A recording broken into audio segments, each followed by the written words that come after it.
오늘 말씀의 제목은 들은 말씀대로 살아보자. 들은 말씀대로 살아보자인데, 제가 이 말씀을 정하게 된 이유는 지난주에 제가 출석하는 교회에서 그 목사님 말씀을 듣고 이 말씀을 한번 내가 지키면서 한번 살아보자. 그래서 한 주 동안 제가 그 말씀을 이렇게 문득문득 순간순간 이렇게 되뇌이면서 살았는데, 그게 제 자신의 이 삶에 아주 은혜가 되더라고요. 아주 도움이 되더라고요. 그래서 전에는 저도 조금 교만했던 것 같아요. 왜냐하면 그러니까 목사님들 말씀을 전해도 그냥 그때 듣고 싹 잊고 그냥 내 생각대로 살았던 것 같아요. 그냥 어차피 저도 성경 말씀을 읽고 또 다양한 설교도 듣고 하다 보니까 그냥 출석하는 교회 목사님이 전하는 말씀도 그냥 듣고 잊고 또 내 나름대로 중요하다고 생각하는 다른 말씀을 붙잡고 살고 그랬던 것 같아요. 물론 그것도 의미가 있어요. 성경을 읽고 거기서 성령님께서 우리한테 주시는 말씀을 붙잡고 사는 거니까 의미가 있는데, 제가 깨달은 거는 내가 출석하는 교회 목사님이 그분이 완전히 이단이라거나 아니면 예수님이 말씀하신 것처럼 악한 열매를 맺지 않는 이상 그 담임 목사님을 통해서 받는 은혜가 있어요. 네.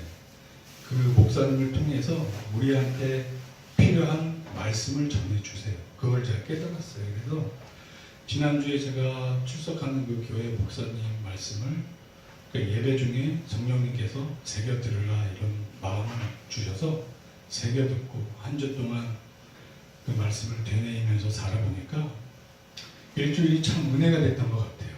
안 그래도 지금 고난주간이잖아요. 고난주간. 예수님이 이제 어제 십자가에 못 박히고 이제 장사되고 주일날 이제 부활하시는 그 기념하는 주간인데, 어쨌거나 그래서 그 목사님 말씀을 듣고 제가 이렇게 마음에 품고 한 주를 지내보니까 저의 그 영적인 측면에서 많은 도움이 됐어요. 그래서 그런 의미에서 제가 오늘 말씀은 들은 말씀대로 살아보자 이렇게 타이틀을 말씀의 제목을 정했습니다.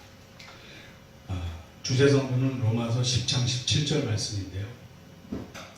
그러므로 믿음은 들음에서 나며 들음은 그리스도의 말씀으로 말미암느니라.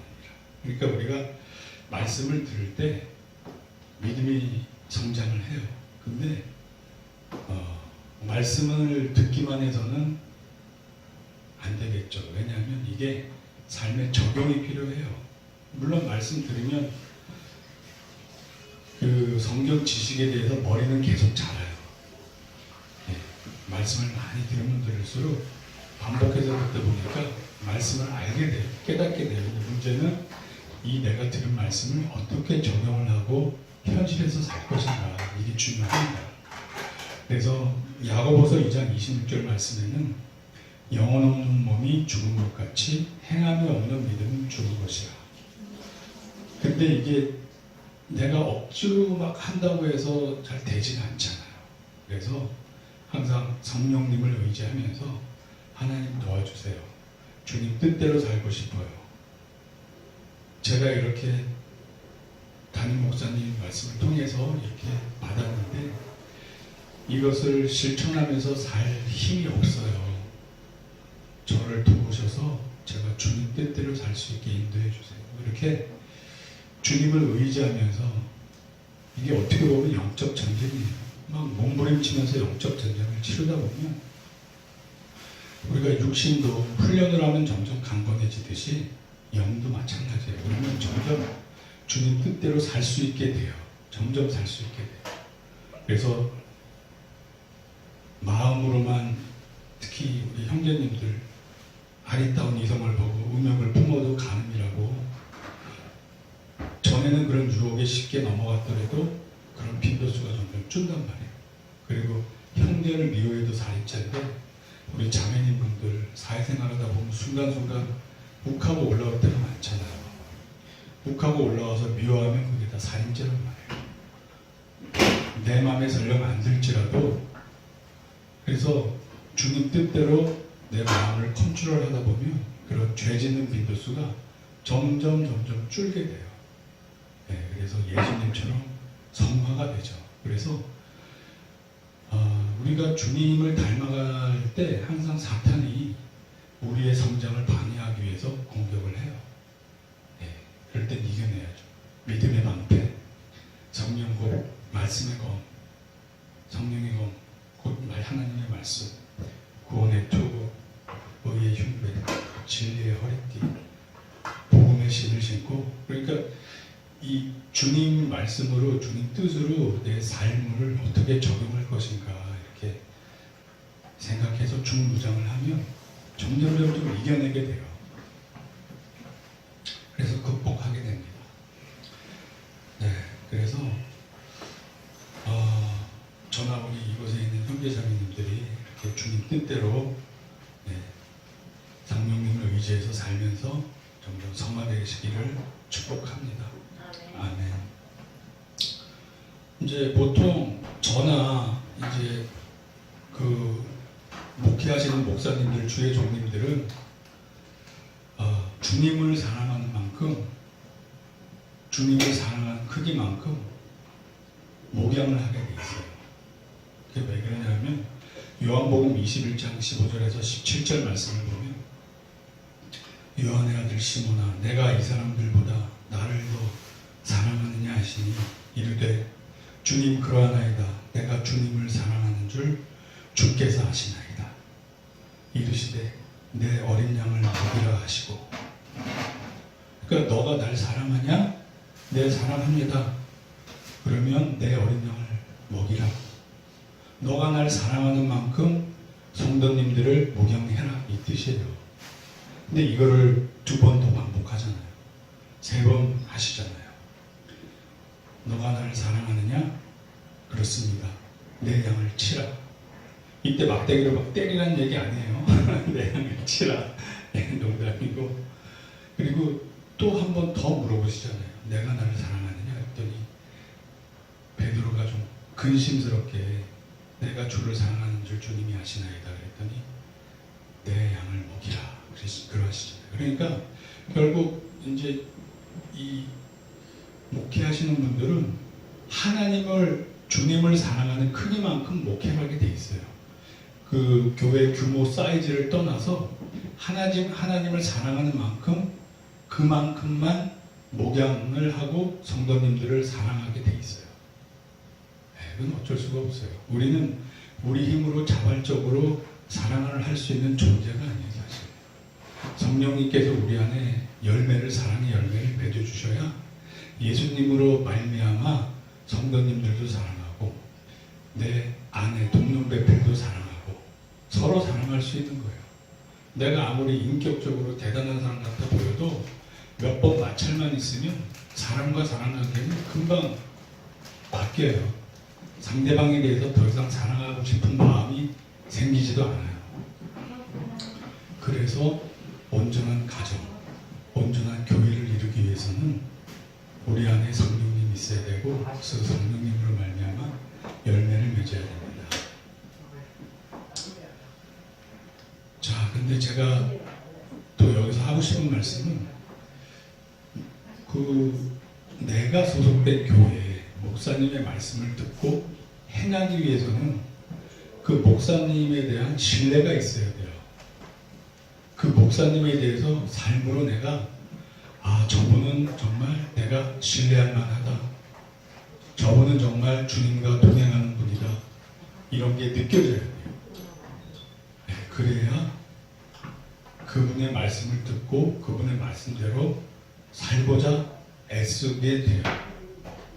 그 사람이라면 어쩔 수가 없죠. 그래서 제가 여기서 지금 하고 싶은 말씀은 교회 내에는 어떤 영적인 질서가 있어요. 영적인 질서가 있어요. 그래서 그 예를 몇 가지를 들어볼게요. 첫째가 모세와 아론과 미리암의 이야기예요. 민수기 12장 1절에서 2절 말씀을 보면 모세가 구스 여자를 취하였더니 그 구스 여자를 취함으로 미리암과 아론이 모세를 비방하니라. 그러니까 자기네들 눈에 보기에 모세가 구스 여자를 얻은 게 하나님 뜻에 위배된 것처럼 보인 거예요. 자기네들 판단하기에. 그래서 모세를 비방했어요. 그들이 이르되 여호와께서 모세와만 말씀하셨느냐 우리와도 말씀하지 아니하셨느냐 여호와께서 이 말을 들으셨다. 그러니까 미리암하고 아론이 야 너만 하나님 알아? 우리도 하나님 믿어. 우리도 하나님하고 대화해. 야 너나 나나 동등해. 왜 네가 자꾸 우리를 가르쳐 들고 이끌라고 해? 막 이렇게 반발을 한 거예요. 이거를 누가 들었냐? 하나님이 들으셨어요.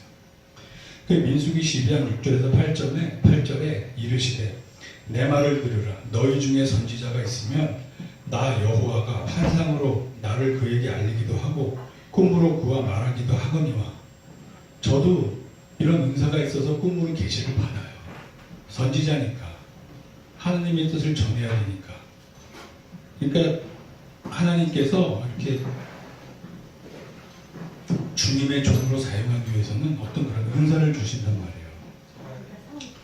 그럼에도 불구하고 하나님은 계속해서 말씀하세요. 내 종 모세와는 그렇지 아니하니 그는 내 온 집에 충성하니라. 아론 너와 미리암과는 달리 모세는 온전히 충성을 한다. 나한테 입장이 다르다. 그리고 중간에 약간 생략하고 하나님이 뭐라 그러냐면 내 종 모세 비방하기를 두려워하지 아니하느냐. 이게 뭐냐 하면 영적 세계의 어떤 룰이에요. 하나님이 세우신 질서예요. 네, 이걸 함부로 깨뜨린 거예요. 그러니까 미리암이나 아론도 하나님으로부터 계시를 받고 하나님한테 쓰임받은 종이었어요. 똑같이. 그럼에도 불구하고 하나님은 모세를 세웠단 말이에요. 공식적으로 하나님은 모세를 통해서 쓰신단 말이에요. 그랬을 때는 모세의 지휘권은 모세가 자기 스스로 한 게 아니라 하나님이 주신 그런 권한이란 말이에요. 그러면 그거를 무시하면 하나님을 무시하게 되는 거예요. 모세가 잘나서가 아니에요. 그래서 구스 여자에 대해서 미리암과 아론이 보기에 저거는 잘못이야. 히브리 사람이 히브리 여자를 얻어야지. 설령 재혼한다 하더라도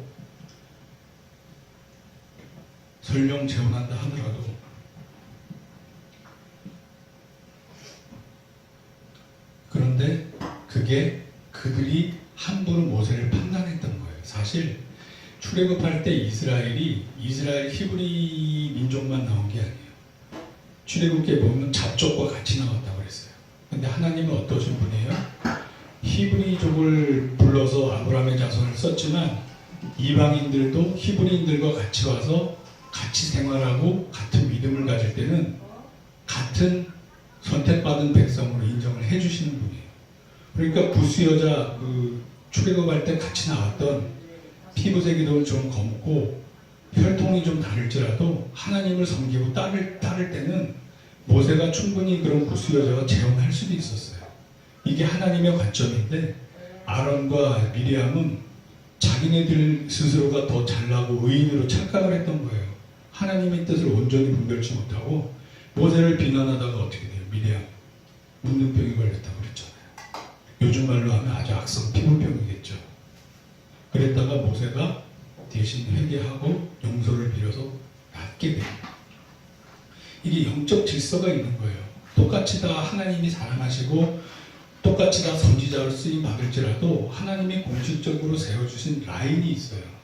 그거는 기본적으로 하나님이 세웠기 때문에 인간이 함부로 재단하고 판단하고 그걸 침해를 하게 되면은 그때는 하나님을 무시하는 결과로 하나님은 해석을 하셔요. 그러니까 되게 조심하셔야 돼요. 그리고 모세와 고라 이야기 민수기 16장에 또 나오잖아요.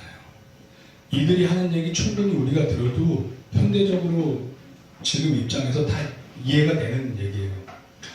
그들이 모여서 민수기 16장 3절을 보면 그들이 모여서 모세와 아론을 거슬러 그들에게 이르되 너희가 본수에 지나도다 회중이 다 각각 거룩하고 여호와께서도 그들 중에 계시거늘 너희가 어찌하여 여호와의 총회 위에 스스로 높이느냐.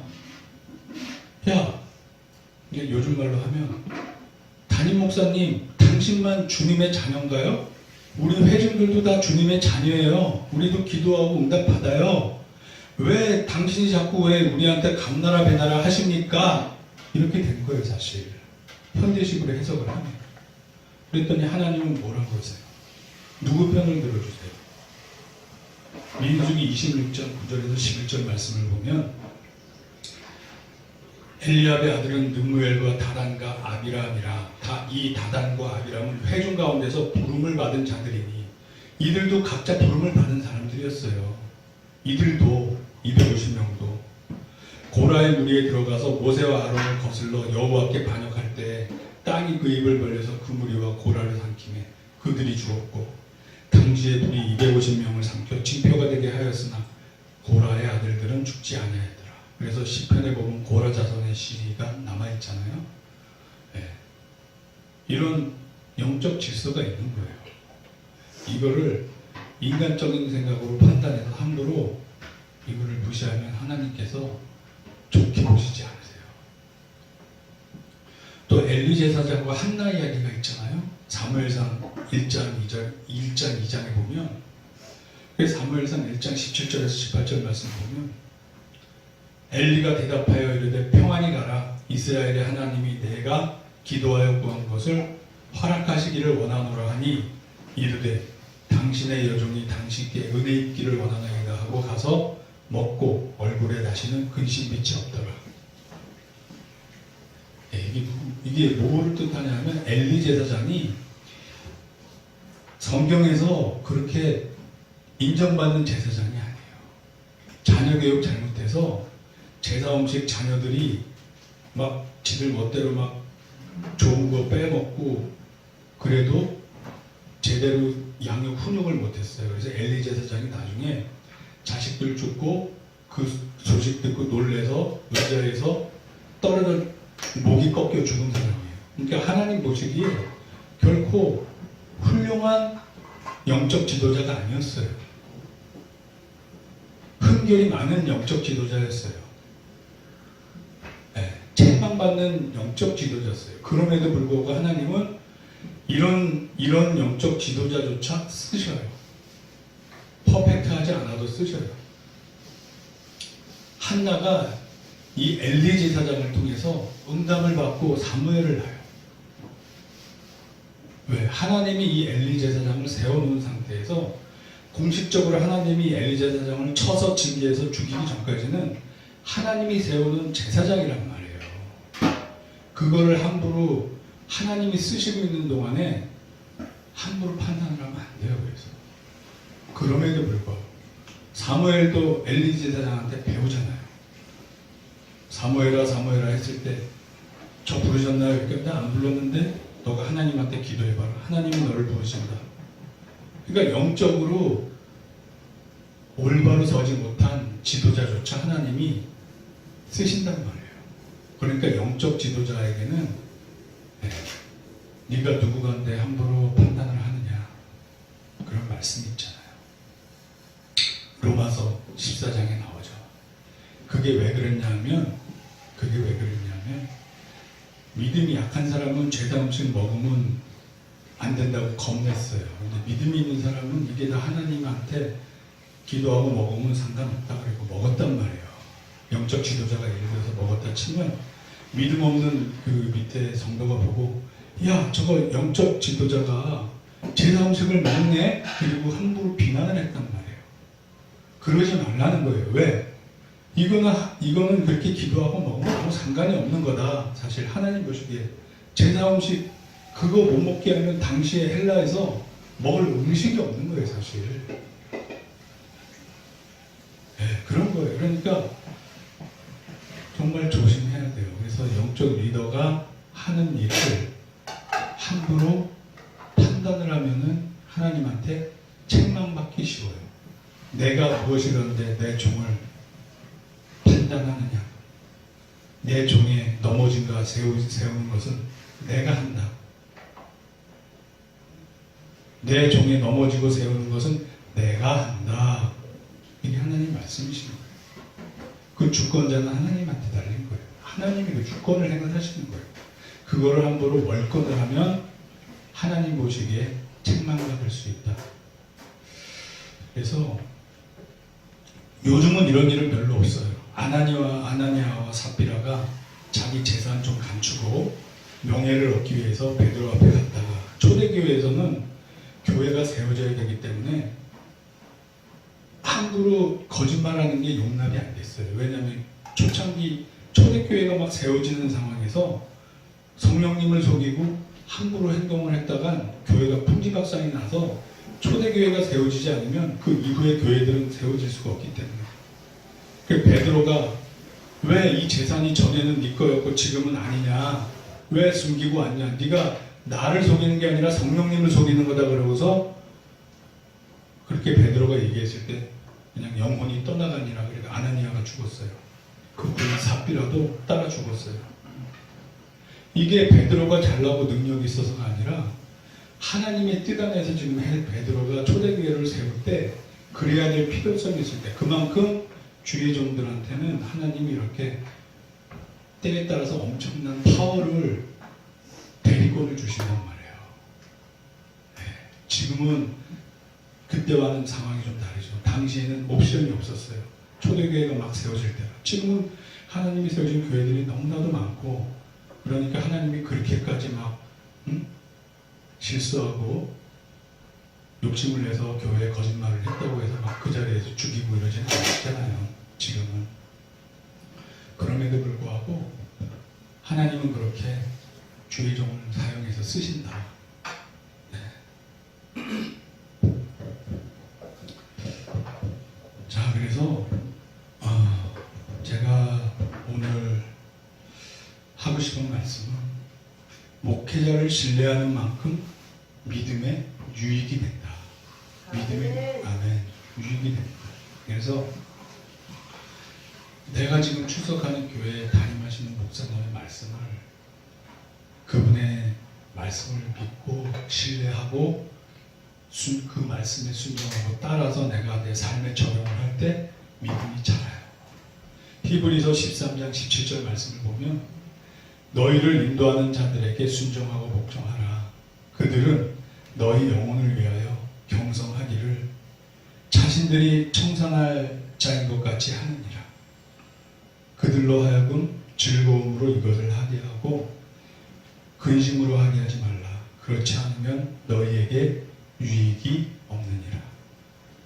예. 이제 제가 구역장 때 경험인데요. 제가 과거에 구역장 할 때 보면, 구역장을 맡았을 때는 이 구역원들을 얼굴만 봐도 그 친구들의 현재 상황이 이렇게 그려져요. 알게 해주셔요. 그냥 이 친구 힘들구나. 이 친구 뭐가 문제구나. 그리고 근데 구역장을 내려놓으면 그런 게 안 보여요. 예, 이게 참 신기하죠. 그러니까 뭔가 직분을 맡았을 때는 거기에 맞게 하나님이 능력을 주세요. 그걸 은사라고 하죠. 예. 그리고 제가 저를 통해서 저로 말미암아 두 커플이 결혼했었어요. 사실 한 커플은 성공하고 한 커플은 실패를 했어요. 근데 그 성공한 커플은 어땠었냐면, 참 그 형제님이나 자매님이나 정말 미남미녀였어요. 미남미녀였고 정말. 근데 이제 자매님이 워낙 그 외모가 남자들이 좋아할 만한 외모였어요. 막 진짜 좋은 직업까지는 막 변호사, 교수 이런 사람들도 막 대시하고 했는데, 이 자매님이 믿음을 보느라고 그런 걸 좀 거절할 때, 근데 저는 당시에 좀 그래도 우리 이 동년배 형제자매들한테 좀 신뢰가 있었어요. 제가 그랬는데 이 형제가 저한테 저 자매 좋은데 어떻게 해? 고민 상담을 하더라고요. 그래서 저는 좀 신뢰를 받고 있던 상황이었으니까 그 자매하고 얘기하면서 이 형제의 좋은 점, 장점 좀 자랑하면서 이렇게 좀 푸시를 했어요. 밀어줬어요. 그랬더니 진짜 둘이 사귀고 결혼까지 가더라고요. 예, 이 형제는 학벌도 중퇴, 대학교 중퇴. 예, 별로 뭐 내세울 거 하나도 없었어요. 근데 믿음 안에서 열심히 살라고 애쓰는 중이었고, 이 자매님도 그랬고. 그러니까 이 자매님이 좋은 직업에 능력 있는 형제들 다 내려놓고, 예, 서로 기도하고 응답받았다고 이렇게 커플이 됐어요. 결혼해서 지금까지 잘 살아요. 근데 또 한 커플은 이렇게 둘 다 괜찮게 이렇게 제가 느껴져서 이렇게 좀 얘기하면서 같이 이렇게 어울리면서 좀 다리를 놔줬어요.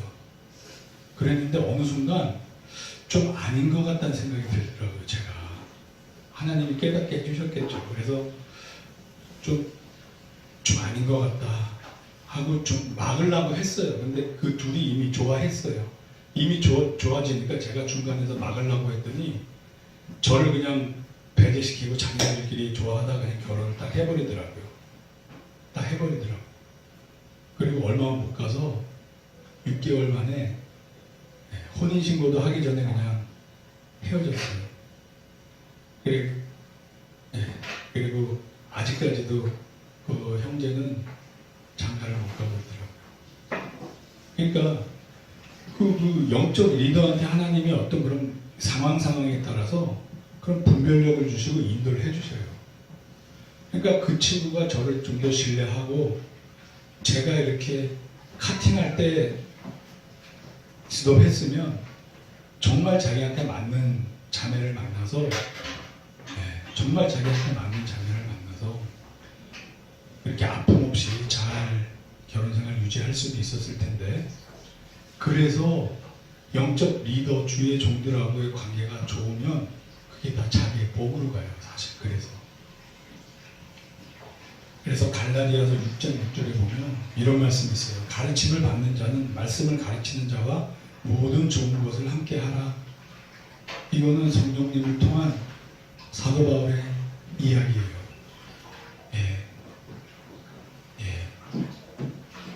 그래서 우리가 저도 한때는 교만했지만 그래서 출석하는 교회 담임 목사님의 말씀을 잘 듣고 실천하려고 하니까 그 한 주가 은혜로워요. 저희가 그렇잖아요. 그래서 제가 이것을 여러분들하고 공유하고 싶어서 이렇게 말씀의 제목을 정했습니다. 결론으로 이제 들어가서 주의 종을 신뢰하고 들은 말씀대로 살 때 영적 성장이 온다. 근데 한 가지 우리가 잊지 말아야 할 것은, 제가 신학을 하다 보니까 아무리 훌륭한 영적 리더라도 단점은 다 있다. 예수님이 아니에요. 성도님들이 가끔 착각을 하시는데 주의 종이 예수님이 절대 아니에요. 단지 예수님이 세워서 쓰임받는 사람이에요. 부족하고 단점이 눈에 보일 때가 있어요. 그러면 기도해주고 세워주고 하는 거지, 이거를 같이 맞서 싸우거나 함부로 판단하고 비난하면 하나님이 어떻게 보신다? 제가 지금까지 얘기했잖아요. 그것을 좋게 보시지 않는다. 루터도 그래요. 루터도 단점이 있었어요. 지금의 이스라엘은 예수님 믿는 이방인이지 이스라엘이 아니다. 그리고 이스라엘 민족을 막 무시했어요. 그런 영향을 받아서 홀로코스트가 또 일어나기도 하고 했어요. 연관성이 있어요. 그러니까 루터도 그렇게 종교개혁을 한 위대하게 쓰임받는 사람도 부족한 면이 있었어요. 칼빈도 어때요? 칼빈주의 오류가 단점이 있잖아요. 알미니안주의에 맞는 면이 또 있잖아요. 그래서 또 순복음이 나왔잖아요. 제가 그래서 신학을 하면서 신학자들 아무리 훌륭하다고 하는 사람 어느 누구를 봐도 아브라함 카이포라고, 정말 이 사람 19세기에 진짜 훌륭한 신학자였고 네덜란드에서 총리까지 했던 사람이에요. 믿음을 삶으로 체화했던 사람인데도 성령론이 아주 부족해요. 이게 뭘 뜻하냐면 아무리 훌륭한 영적 리더도 예수님이 아니면 그걸 우리가 다 감안하고 부족함을 인정하고 기도해 주면서 세워줘야 되는 거예요. 아멘? 네. 아멘. 그걸 제가 깨달았어요. 그 다음부터 저도 교만한 게 없어지더라고요. 아, 내가 지금은 내 이 성경 해석이 100% 맞고 이게 맞다 생각을 할지 몰라도 아, 루터도 부족한 게 있고 칼빈도 부족한 게 있었고 아브라함 카이퍼도 부족한 게 있었는데 나라고 부족한 게 없을까? 어떤 아무리 훌륭한 우리나라 목사님들이라도 예수님이 보기에 부족한 게 없을까? 다 있어요. 다 있어요. 그거를 서로 싸우라고 그러셨나요, 예수님이? 서로 비판하고 정죄하라고 그랬나요, 예수님이? 결코 그렇지 않아요. 서로 사랑하라. 우리가 하나 된 것 같이 너희도 서로 하나가 되어라. 이런 말씀하시잖아요. 그래서 기도해주고 혹시 그런 게 보인다, 부족한 게 보인다 그러면 기도해주라는 하나님의 사인인 거예요. 세워주고 그리고 신뢰하고 그 말씀대로 살다 보면 내가 영적인 성장을 한단 말이에요. 그러면 내 상급은 내가 쌓는 거예요.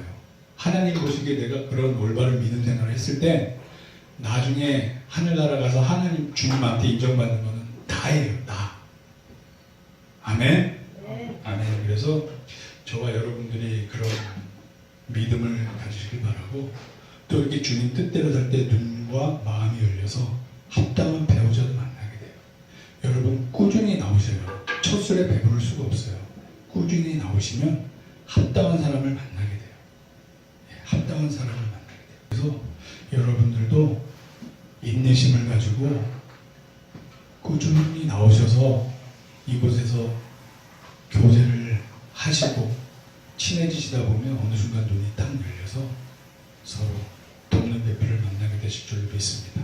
아멘. 네, 결론으로 베드로 후서 1장 5절에서 7절 말씀을 전하고 마치도록 하겠습니다. 그러므로 너희가 더욱 힘써 너희 믿음의 덕의 지식의 절제를 이거는 저한테 해당되는 말 제가 정말 뼈저리게 느끼는 거 절제의 인내를 저는 30년 기다렸어요. 동문백필 20대 초반에 연애 한번 해보고 그 이후에는 근데 이제 보여요. 하나님이 인도해 주시는 게 절제의 인내를 인내의 경건의 형제 우애를 그러니까 이곳에서 교제하시면서 형제자매에서 교제하시다 보면 형제 우애의 사랑을 더하라. 이 사랑은 아가페지만 그래도 또 그 안에 돕는 백필에 대한 아가페로서 합당한 사람을 만날 수 있게 됩니다. 아멘.